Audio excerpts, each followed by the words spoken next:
It should be unmuted. All right, I'm gonna need training wheels for sure, because I use this like once a year.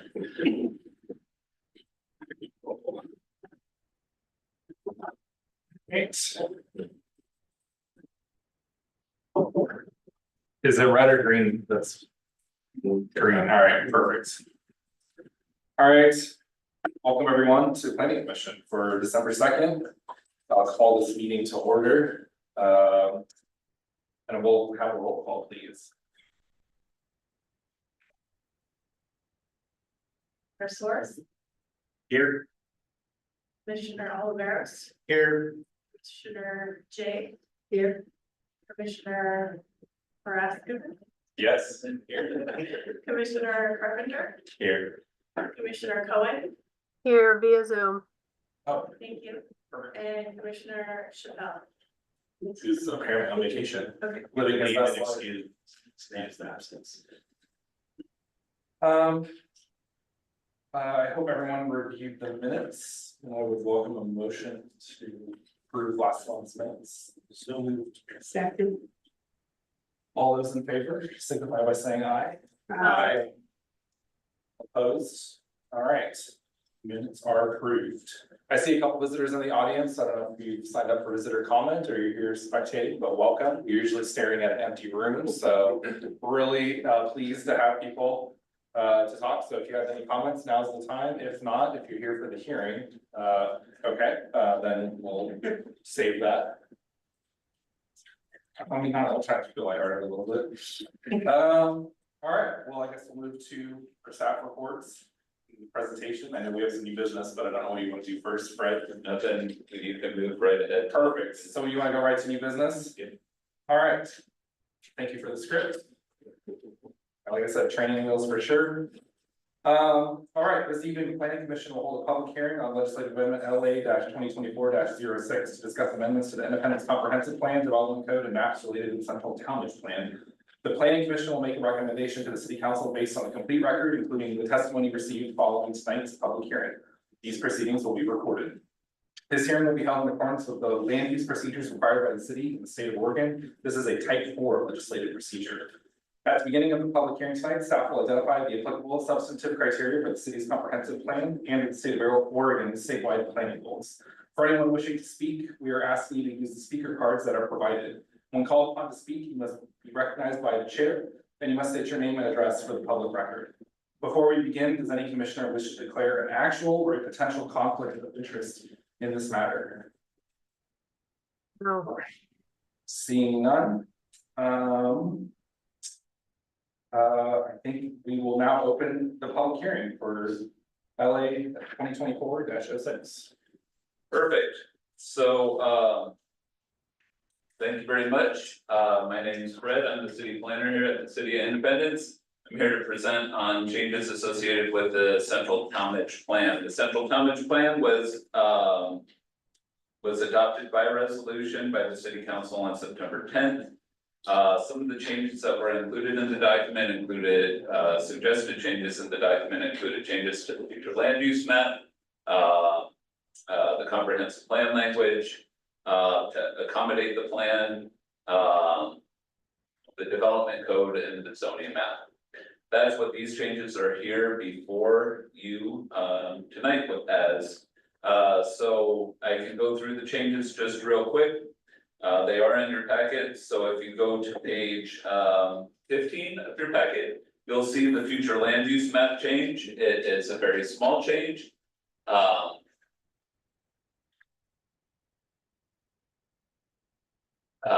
So yeah, there's future land use map. When you look at that future land use, well, can you go up to the one above that in there? Yep. Perfect. So you can see area proposed to be changed is over there off of Talmadge Road. That would be changed to the mixed use designation from the existing residential designation. The next map shows that. You'll note also changes to the land use element. Starting on page 17, some of those changes are specifically to make the language in the future land use or in the land use element more conform with that land use map. Also, in looking at it, it looked like from a previous amendment, we didn't get the tables right, so it would clean up some of that. Later on in the document, it refers to the wrong tables, just cleaning up some of that stuff. Oops, and then anyways, get into the actual goals and policies. You'll note that on page 25 of the packet, it would just include the central townage plan as a portion as adopted as essentially a policy for the plan. Similarly, on page 28, the transportation element would just sort of pull in the central townage plan as a document that we consider as part of our future land use planning efforts. Now, the comprehensive plan is sort of the overarching vision. This is sort of where we're going as a city. It's sort of the big document. It gets applied more on a regulatory level, more by the zoning map, and the things like our zoning code or our development code is what it's called here, development code. The change to the zoning map, if you go down to the next page on page 29, you will note some of the changes there. You'll note the same area proposed, or some areas proposed to be changed over there off of 16th in Talmadge. One of those, the westernmost of them would change to the mixed use pedestrian friendly commercial transitional zone, which is our most flexible zone in the community. It allows things like single family homes, as well as things like multifamily, commercial. It's basically the most flexible zone we have in the city. The eastern of those two there would turn to high density residential. And that would be sort of in recognition of what's going on around Falcon Loop and the fact that there's a large parcel around there that's currently multifamily. It would just make it consistent with that surrounding zoning to the east. And then you'll note there's another area right behind Chase Bar and Grill, essentially between Chase Bar and Grill and I think Park West, the Park West Apartments. Currently it's zoned medium density residential, even though it's got commercial to the north. It's got high density residential to the south, and this would change that to high density residential to be consistent with what's to the south. You can see all those changes on the next map, which is on page 30. So that would be the changes to the zoning map. Changes to the development code would include things like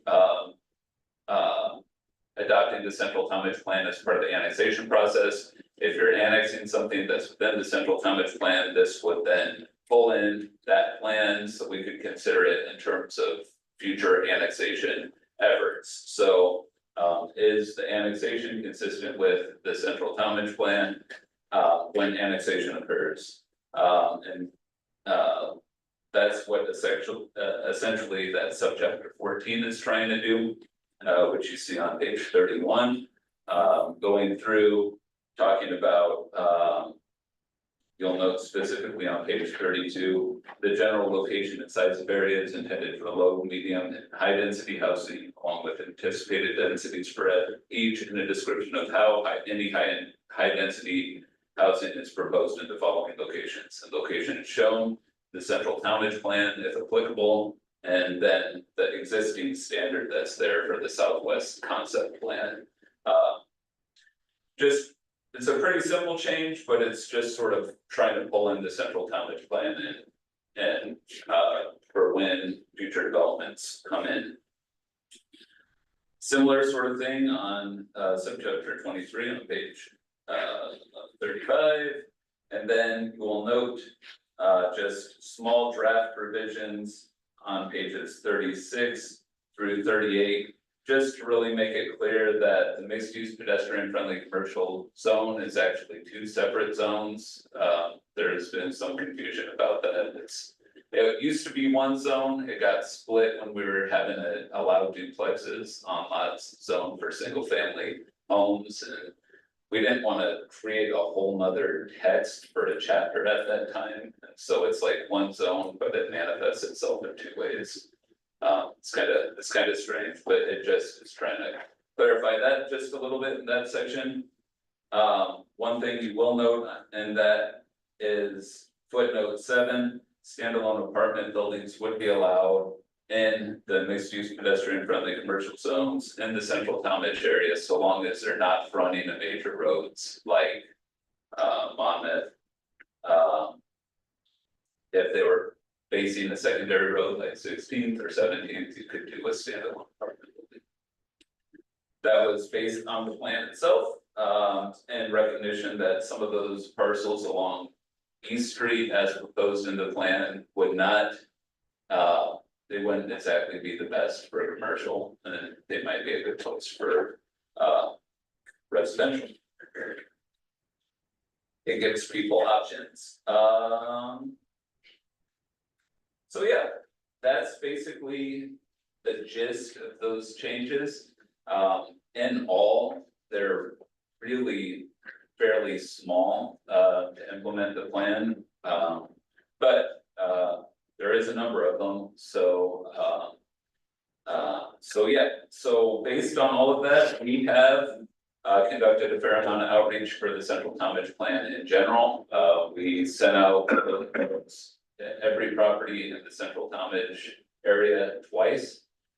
During the preparation of the plan, we had a couple of open houses. We tried to engage with property owners throughout the process, all of that sort of stuff. We had a focus group, all of those sorts of things that generated the plan. And then from this, these changes have gone through an additional layer of sort of outreach. We put it on the website, we posted it in the newspaper. And then we also sent out letters to every property that would be impacted by the zoning changes.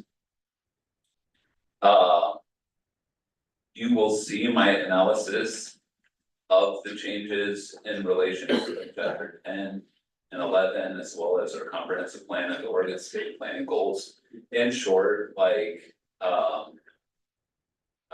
these changes are very much supported by things like the Oregon State Planning goals, which are trying to make connections between land use and transportation, you know, like, and to build areas where people don't have to drive for every potential outing that they might have to go to. This plan itself has tried to make this area that's an existing vibrant center in our community even more vibrant. And so these changes are completely in line with that. And based on that, my recommendation is recommendation of approval. I am happy to take any questions that you might have and am happy to make any changes that you might see are necessary. Are there any questions about that? I think so. When we were talking about, can you remind us when this project kicked off? I honestly Has it been can't about, it feels remember. like we've been talking It's about been, this plan's been going on for quite a while, and all of these changes, like, if you look in the plan, like. You'll remember there's a series of maps where it's talking about change this for the, in the zoning and do all that sort of stuff, and so that's really what this is intended to do. Yeah, go ahead. I just wanted to say that I appreciate trying to use planning to develop this area instead of just having a haphazard kind of, oh, we could put this here, we could put that there, but with a vision to be useful in the years to come for people and for concentrating people in one area instead of sprawling it out and yet being close to amenities that are needed.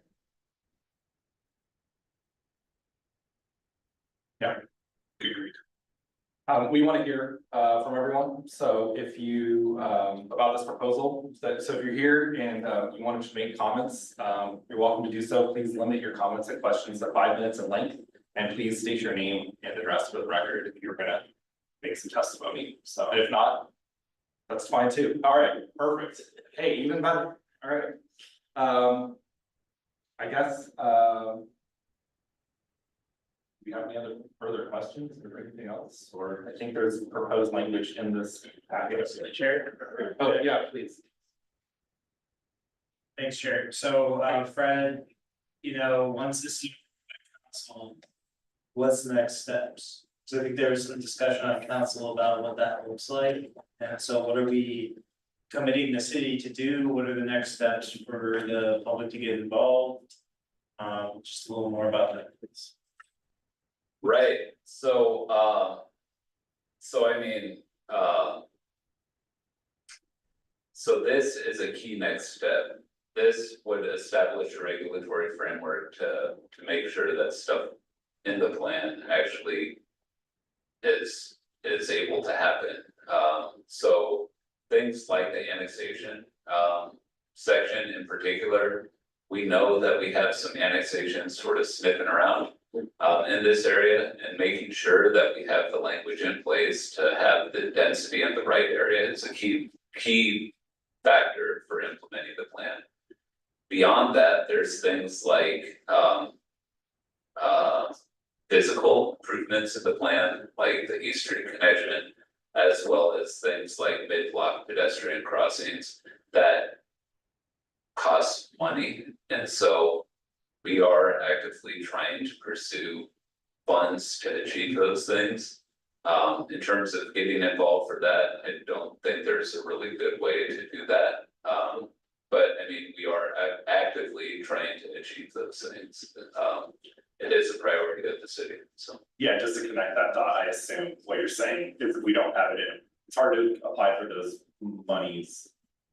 If you don't have it already established in a plan, or it's not part of a greater vision. Right, well, I mean, it's I have said and will continue to say that dollars follow vision. Like, it's just, if you have a compelling idea of where you're going for a place, it's much more likely, and if you could show it in a picture, it's much more likely to get funds for that, and this project has definitely achieved that.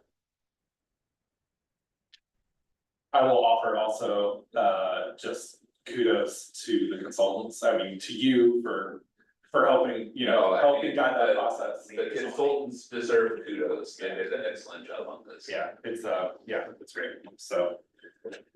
Well, if there's no objection, I'll close the record and the public hearing for this amendment, and we can move to deliberation and decision. Or there's, like I said, a proposed. Does anyone have anything that they wanna? Yeah, officially. Well, I'll make the motion. Okay, please. I move to recommend approval of LA 2024-06, amending the Independence Comprehensive Plan Development Code and maps related to the Central Talmadge Plan as supported by the findings set forth in the staff report. I'll second that. All right, it's been moved and seconded. All those in favor signify by saying aye. Aye. Opposed? All right, the motion carries. Thank you so much, everyone. And again, kudos to you, Fred, and also the consultants for putting together an awesome plan. All right, thank you. All right, should we move to the next new business items, which is potential changes to fence standards and the discussion and a staff report? Yes, so last time at your meeting, we got a request to change our fence standards. To potentially allow chain link on certain properties. This is one of those things where it makes sense to me, but it's also kind of a challenging sort of thing one of the things about policy or land use stuff is there's any number of ways that you can go. So this was one of those ways where I kind of sat and thought about it for a little bit, and I played with a few different iterations. And what I came to was the idea that, hey, if you have chain link on 50% of the properties on your block, like if more than half the properties have chain link on their property, then you could use chain link in a similar location as those other properties. That's essentially the policy that I thought kind of made sense. And it would work for the person who came to the last meeting and said, hey, we would love chain link. basically I considered their lot, and I tried to consider other lots in town. Another thing that I said is no new chain link would be allowed in the Independence Historic District, just to try and make it sort of more responsive to surrounding conditions. There's any number of ways to go that we could also go. I've included those on the back page. The lot is directly adjacent. On the back of the page, on page 44, the lot is directly adjacent to a home with chain link, or the lot is directly adjacent to a home with chain link, or across the street or an alley. Also, we could like say, hey, yeah, you can use chain link on the side or rear of the lot. But I don't know if that's, I mean, I don't know if that's the best way to go. So there's literally any number of ways that we could go with this. I just tried to write up something. I wanted to bounce it off you folks and see if it worked for you. What are your thoughts? Chair, I got some questions. Thank you, Chair. So Brad, I got a couple questions. I guess I would really like to know if you have any context to the history of this regulation. Because my concern is enforcement in general. Yeah. Like, we don't have an enforcement mechanism to ensure that this is, you know, gonna be enforced, and then also, with all the changes at the state level, does the state allow us to even do this? Like, does the state allow us to ban chain link fence in any? So, Yes, so. My thought is, yeah, I mean, yeah, I would say absolutely the state allows us to ban chain link, so, I did get, an email earlier today, sort of. Saying, hey, there's something in the ICC, what the ICC talks about, and I talked with their building official about it today. What the ICC specifically says is you can't require a building permit. For a fence lower than 7 feet. Okay. If it's a certain type of material, and the reason for that, the reason why the building permit kicks in at a certain point is because of wind throw and the potential for like essentially like falling down and stuff like that. That's specifically a building permit above a certain height though. Our fence permit is $35. Like literally it's very cheap. The reason that we require a fence permit is a lot of times people are trying to install fences where they shouldn't be installed, like in the right of way or in an easement. So we have legitimate public purposes for regulating our fence permit process that are distinct from the specific building permit issues. Having said that, I think when chain link got banned, and I'm sorry, I remember you bringing that up at the last meeting, and I forgot to look at it. But I think it was at the same time that it was like 2010 or 2009, the same time we put in the residential design standards is my. And I would wait, because it's in a similar sort of format as the residential design standards. I would imagine that it happened at the same time. And I think the reason was just to promote the aesthetics of residential neighborhoods. Having said that, the way that this is written makes sense. If you're going in a new residential area and you have no chain link around you, maintaining the non-chain link sort of appearance makes sense. If you're going into an older part of town that has a lot of chain link around you, that standard is less important. So, I mean, this is just a crack at it. I mean, it could be if you have 40% of the properties around you, or if you have 30, 1/3 of the properties, whatever, you know, we could tweak that number in any sort of way, but I think sort of going to this sort of approach where you're looking at your neighbors around you. Sort of gets to it. Now, the enforcement mechanism, you're exactly that, and. We do have some enforcement mechanisms, like we go out, like if we see a chain link fence get put in, we go out and we tell them, you can't put in chain. You know, and we have done that, so. I don't know. I guess. Or I had a question, just a quick question. I do worry a little bit about 40% or 50%. Is that by square footage of the lot? Like, how do you do, you know, is it number of lots? I was thinking versus- number of lots. Okay, What I think- specifically I was thinking, Okay. yeah, I wouldn't wanna do it like, I don't wanna have calculus involved. yeah, like, the perimeter of lots, yeah, Yeah. how much of a. That's not what I was thinking, so I mean, it could say, I just wanna, if we're gonna go that route, yeah, which I don't really have this necessarily strong, but I just wanna make sure that there's so enough clarity so that we're not actually like yeah. sitting on Google Maps, like measuring distances. Well, to that same point, like how much of their property needs to have chain link fencing on it? For it to qualify them as having chain link fencing. Yeah, Right, Or a significant enough portion, like so, where and, are our lines on that? and so that's why I specifically said in a similar portion of the lot. So there's some portions of lots that only have chain link in the back, right? And so the way that this would say would be similar. would, if your neighbor, or if 50% of the lots have chain link in the back, you can have chain link in the back, right? But if somebody's got chain link on the side or whatever and the back, then you can have side in the back, right? Is sort of what I was thinking. The reason for that is I think there are some portions of town that have chain link just in the back. My neighbor does. But it was specifically that portion of town that I was thinking about.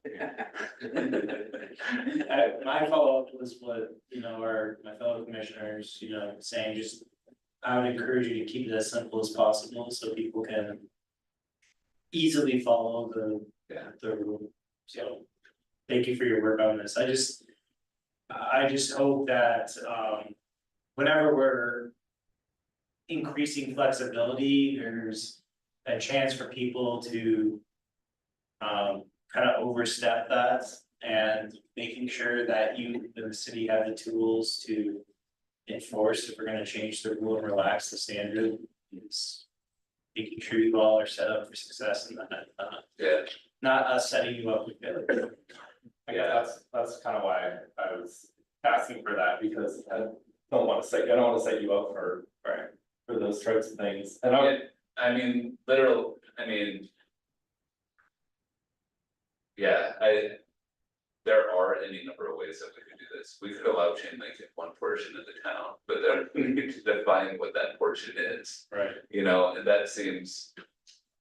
I actually think this is a pretty elegant way to crack the nut that you're like, that you're trying to limit it. I don't really wanna start putting in like a chain link fence overlay. And I don't think that's necessarily. I mean, no, yeah, it's exactly right, Yeah, so I think you're. Chair, Oh, yeah, please go ahead. I have similar comment. I like the idea of keeping it simple. What I don't like about the other options, and I'd like to see those get stricken off the options list, is tying it to a lot directly adjacent to a home with chain link or across the street or alley. To me, that sounds like if you're just waiting for another exception to come up. What if you're 2 houses away? Where do you draw that line? So I like the idea of having something that's pretty cut and dried but simple.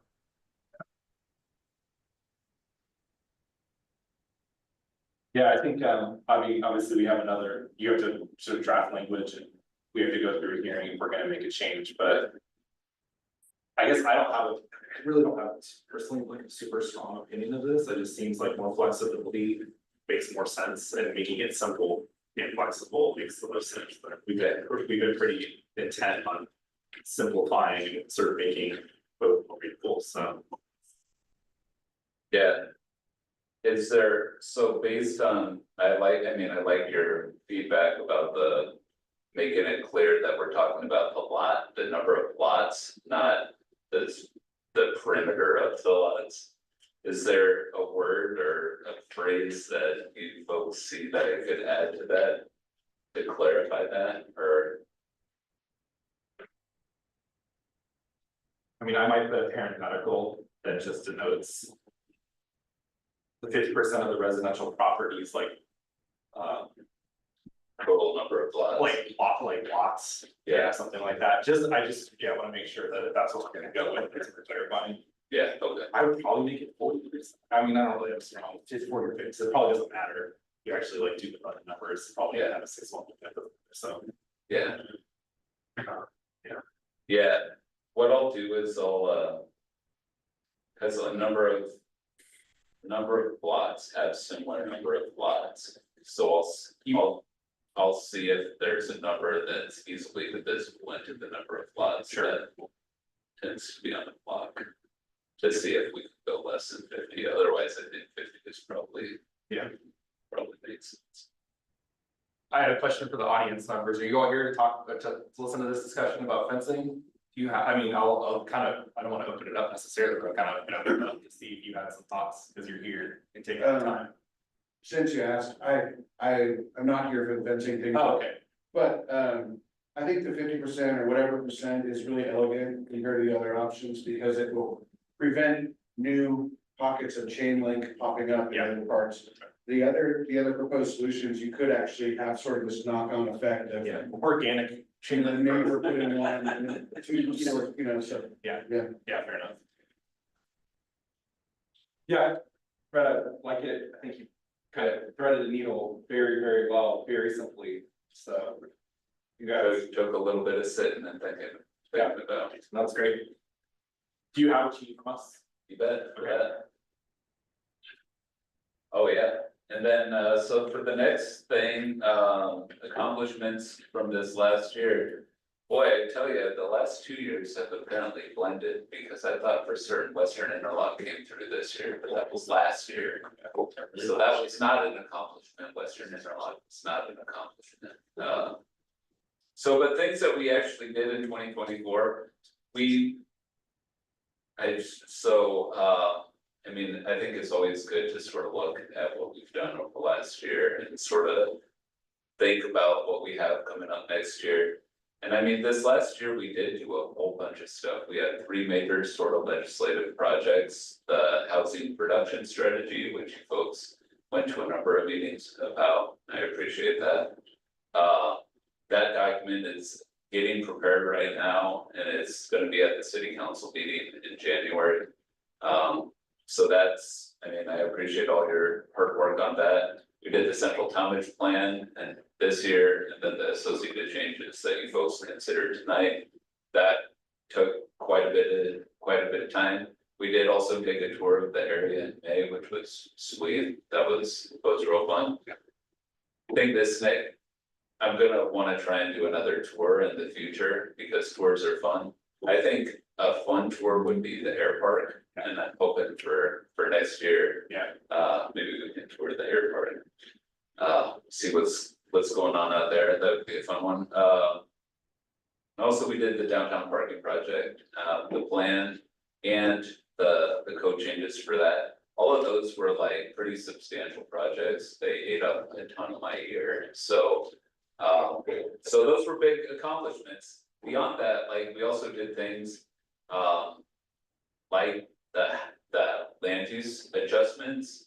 The changes to allow land use adjustments.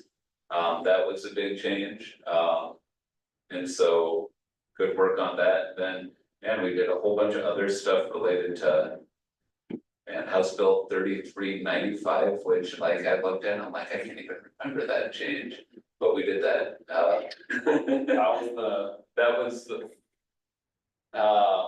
It was like a really super small change to allow things like, or to establish things like single residential occupancies and stuff like that. And to say how we were gonna regulate those, and I think allow ground floor residential.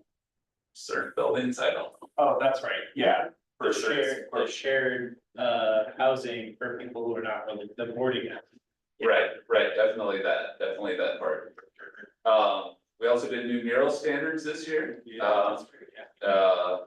And we passed a process to streamline and standardize the land use approval extension process, which was a good thing. I mean, that was a good change too. And you did have a public hearing for Habitat for Humanity. So, I mean, that's a dang lot of work when you think about it for 1 year. And so I appreciate you guys, you folks doing all of that stuff. I think that's great. So in the next year, we know that there's a couple of things coming up.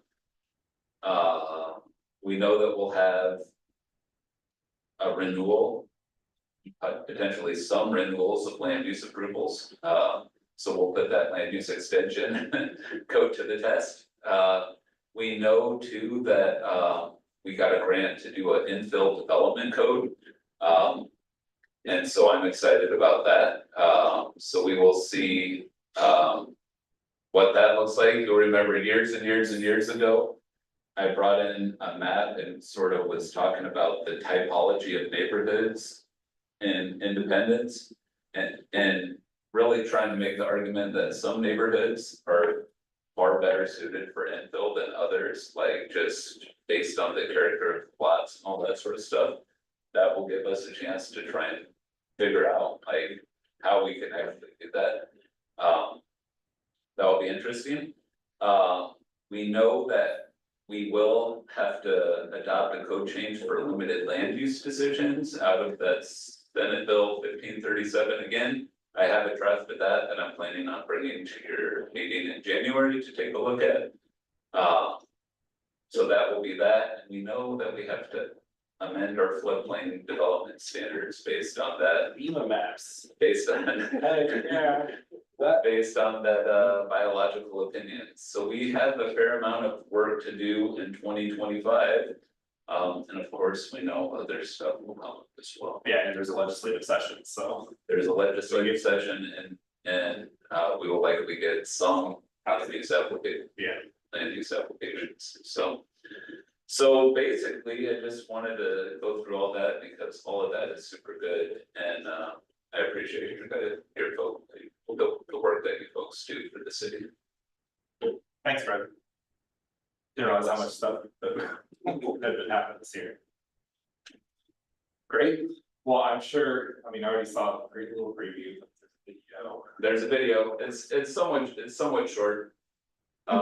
I will just say, all these videos, I choose them because they give us things to talk about. The opinions represented do not necessarily represent the opinions of the city of Independence. Whatever Video, no, I'm kidding. Yeah, but I mean, I should probably say it every time, but like, These it's are just for thought and for reflection and. for reflection and for discussion, exactly. So is this one? I appreciate you didn't talk about the 10 videos that we've also watched. Yeah, that's an accomplishment. That's an accomplishment. So Myra, you gotta make it big, gotta make it big. Okay, let me make sure it's playing and not having a commercial. Okay, sounds good. Thank you for. Thank you.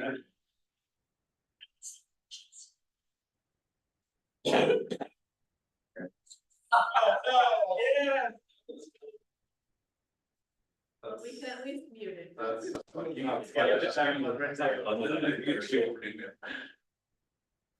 The minutes slowly pass by as you're stewing in your car, waiting for the column to budge. Finally, it does. Barely. But there's good news. The city will widen the road to 6 lanes in order to solve the traffic problem. And once they do, as promised, traffic starts to flow. But then, a few months later, oh no! Traffic jam again? The road is widened again, this time to 8 lanes. Again, traffic starts to flow, but a few months later, you guessed it, traffic jam. Where did all these cars come from? How come the roads always fill up no matter how much we widen them? This phenomenon is called induced demand. It was first discovered in America in 1930.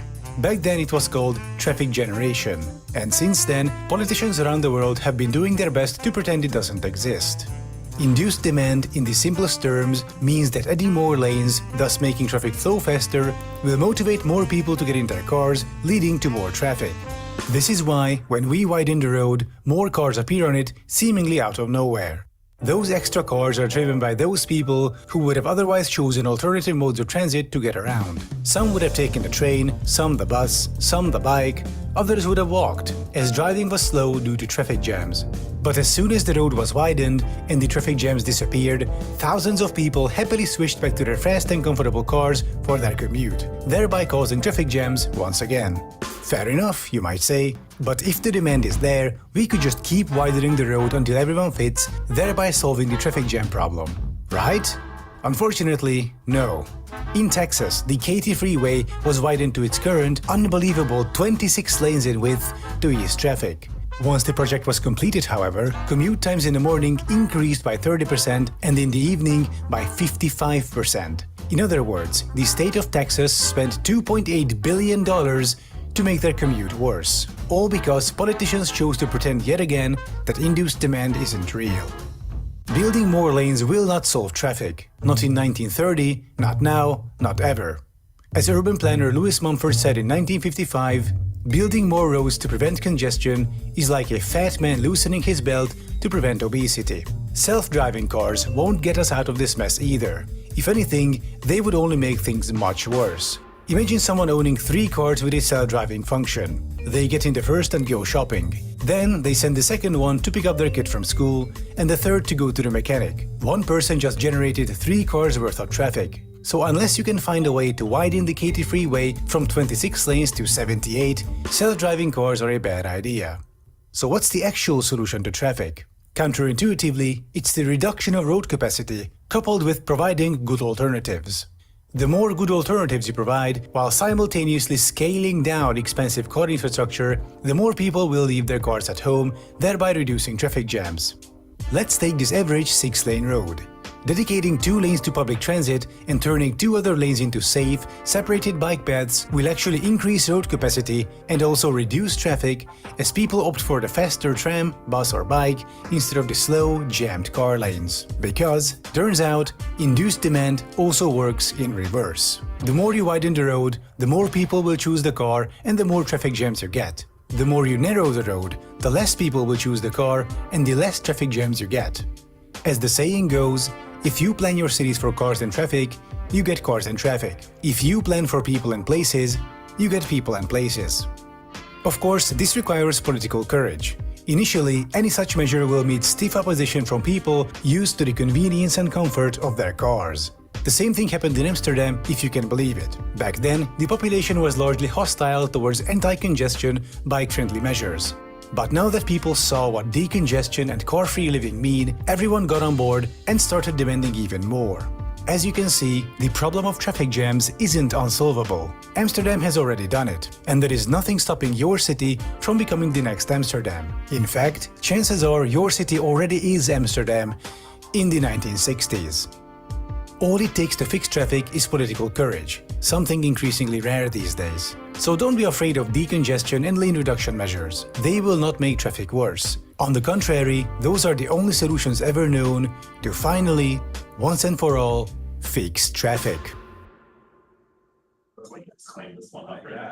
That's right. I mean, like I said, a lot of the time we play inflammatory videos, but I mean, I don't know, I think this whole idea of induced demand, I think it's really, I mean, it's true. You build wider roads, you get more traffic, you encourage more traffic on the roads. And it's just crazy to me that we keep on doing it. And I guess I wanted to show it in part because it's like, I think about the state budget. I think about what gets spent for major road improvements versus things like the trolley. And it's like, the trolley and the scheme of the state budget is like nothing, right? and yet we go out and we think it's expensive, but when we go out, we build roads, we're actually spending way tons more money to do it. And so, I don't know, it's, induced demand is something that I think about quite a bit, especially when I'm driving around. And I don't know, I don't think I had shown you anything about it, so that's why I wanted to show the video. I think the big thing that sticks out to me is like, you can do one thing, but you have to also do the other thing, the alternative and the options have to exist, I think that's what we're generally not great at. I mean, it's interesting, I mean, this legislative session is gonna be all about transportation infrastructure, right? 1.75 billion extra for road infrastructure for the state of Oregon. Yeah, kind of interesting to see how it plays. Yeah, and it's, I was gonna say, they talk a lot about induced demand in the legislature, I can promise you that, but, it's hard because the focus is always on metro areas and not on rural communities. And if you think about it, things like the trolley prove that rural communities, there is a demand for alternative transportation. And so how do you do it in a way that, I think it's really also important that there's a built trust with the community. When you say things like the video, I kind of cringe a little bit because they're like, well, all you gotta do is just take away the option of driving and then like people don't drive, right? It's like, well, you need the community buy-in. You need people to choose that they want.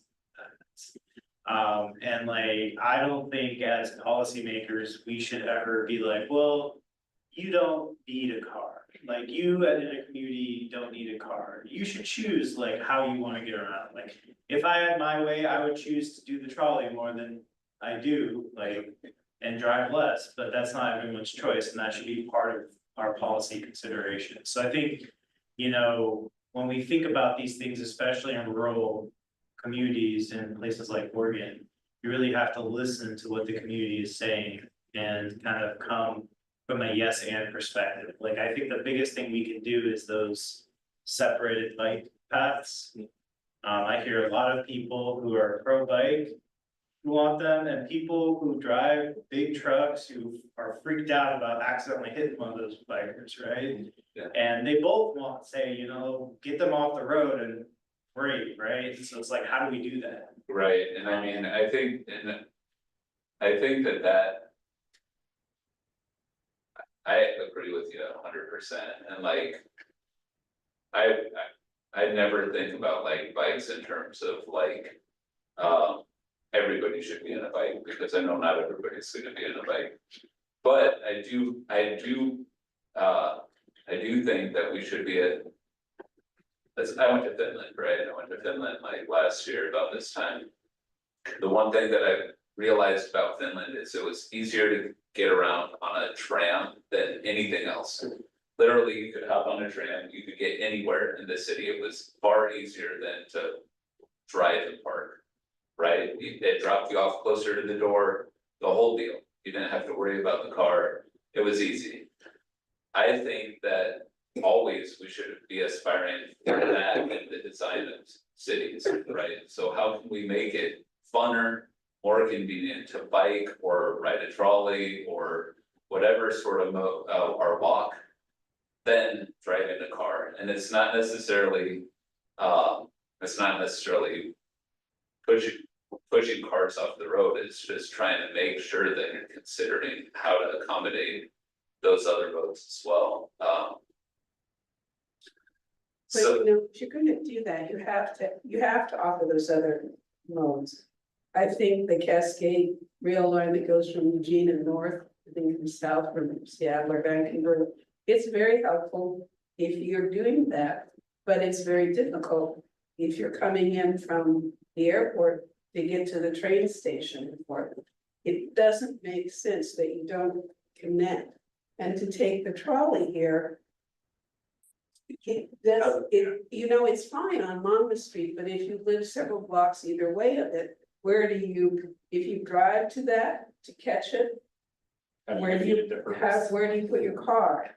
I mean, we have to think about all of the ramifications. It's great in a city, it's easier in a city, I think, to have some of those options. I lived in East Multnomah County before the Banfield Flyers started, and when the Banfield Flyers started going, that was so much easier. I was working up on Hill, and it was cheaper, faster, and more convenient to take the Banfield Flyer in from East County and then catch the bus up to the medical school. And that was an easy transition and an easy connection to make. But in a rural area, it's very difficult to offer something for someone that's gonna be easy and a good alternative. And financially. Financially. Sustainable. Well, that's the thing. I think we have to stop thinking that they're all gonna be they're, I agree. Yeah. they're public service. Yeah, I We agree. shouldn't expect that it's all gonna pay for itself. And I mean, and that's one of the things with roads too, is everybody looks at things like the trolley, they're like, well, the trolley needs to pay for itself, but it's like. I mean, roads are very expensive too, like, and when we think about like. And the Chuck Marone is always talking about, who is the small towns guy, or strong towns guy. He's always saying, we're building infrastructure that we're gonna have to maintain, and it's gonna come due at a certain point, like that bill, and so. I don't know, I just think. Investing, more. Wisely is just something that absolutely we need to do, and, adding lanes is a questionable investment, I would say, you know. Luckily, we don't have, okay, I will say though, Here we go. I will say Hot though, take. a hot take, there are improvements that can be done, like to improve efficiency at intersections, so things like roundabouts or traffic lights to get people through intersections quicker. That is a wise investment because it's actually making use of the system better, so I can see things like that. It's adding capacity and lane miles essentially, that, Safety. yeah, Yeah, especially for extra, stoplights and things like that. Yeah. Well, yeah. yeah, so I don't know, I do think, and I'm not saying that every lane. Expansion project is bad, I think that in some cases it probably makes good sense, I just think. Some of the projects that you see at like a ODOT level are just. It's a lot of money. Sure, it'd be nice with 51 and 22 gets fixed forever. Oh, speaking of, I saw I showed the mayor, I'm like, I saw the perfect roundabout. For that intersection. Stop it. I totally saw it, it totally works, it would totally work there. I'll show that Send it to the video. ODOT planners. Yeah, After- they already have a Yeah, plan. they already have a plan. That they're seeking their money. It's, Only 130 million or whatever. no, it's 260. Oh, it doubles, sorry. It's 260 million, I think, is what that project is that, so I mean, that would fund the trolley for 260 years. Right? Well, it includes a lot more than just the intersection. Yeah, it's a lot of- Yeah, there's a lot to that, yeah, Thanks, Fred, as always. it's my hot take. Do you wanna make a motion? I motion to adjourn. Is there a second? Second, all right. Move second, all in favor? Aye. Aye. Opposed? Thanks, Alan, for zooming in. You bet. Thanks for having me. Sorry that. No, that was funny. Yeah, wow. Really taking it seriously. Thank you all for coming and listening in.